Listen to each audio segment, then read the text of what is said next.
From there, I go right into a squat. Okay. So we come in, we address our kettlebell between our heels, shoulder width apart, toes slightly out. Let's pick it up like we know how to do. Lowering those hips with the hands, keeping the head up. Okay? Yep. Let's come down, tap the floor. Come back up. Come back down. Now, can you explain to everyone the proper way to do these squats? I see too many people going like this, the knee. This is a really the toe. important thing. When we come down, and this comes out with a functional movement of getting up out of a chair, I want to have the weight on my heels here. I don't want to have my toes, my knees overextending my toes. Yep. If that happens, and I come down like this, my hips aren't engaged, Right. my ACL is getting torqued, I'm off balance, my lumbar area is carrying the strain, and it's very easy to fall. And I've worked with seniors enough. You drop an earring or a pencil, what do? Right. Bang. So we want to avoid that and come down, really putting that bottom back there and concentrating on tapping your toes in the down position. And that's it. My hips, my head is up, my back is flat. Yep. If I'm looking down, my back is curved, no good. So it's really important. And what this movement does is it gets me off that machine right there.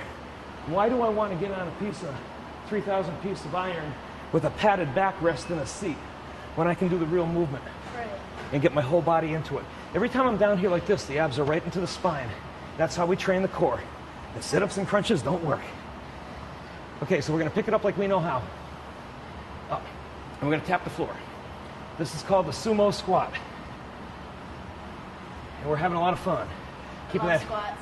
Keeping that head up, keeping the butt back, loving life. You want to do some pulses while we're down here? Some what? Pulses? I don't know, but I know what we can do. What? We can hold it right here. Okay. Because we could get a greater range of motion, but this silly thing keeps hitting the floor, right? Yeah. So why don't we bring it up here, grab it by the horns, Okay. keep the elbows in, Yeah. and how low can you go?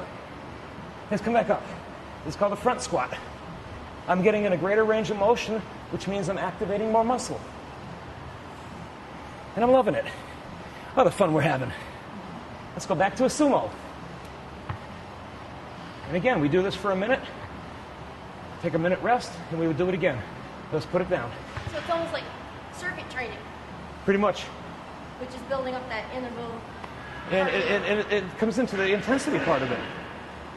In a couple minutes, we're going to be breaking out in the sweat. I already am. And you'll see we'll be the only ones in here doing that. And that's what we're looking for. We got to work when we come in here. Yeah, what did we come here for? Not to just spend the money. We want to get something out of it. Right. So again, I would rest a minute, and I would go back into this. Okay. These are my two basic kettlebell exercises. If somebody really needs the help, they've done machines, they've done this tired stuff, I'll give them 8 more exercises with this thing and keep them just on this. Yep. If other folks need a slower method, then I'll show them different moves in here and things to do. It depends on what's appropriate for the client. But if you really want results, you've got to get the whole body engaged. Right. Okay?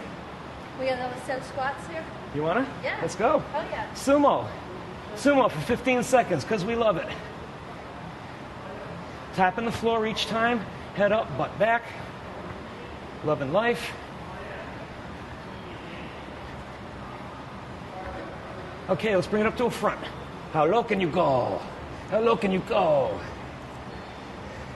You know, they said don't train anybody past the 90-degree angle in the knees. Hell, we were born in a fetal position.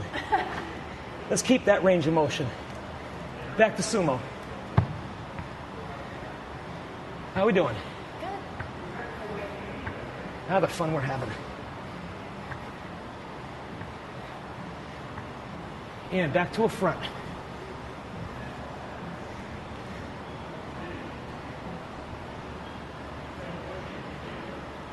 Oh yeah. How low can you go? I love the squat. And let's stop.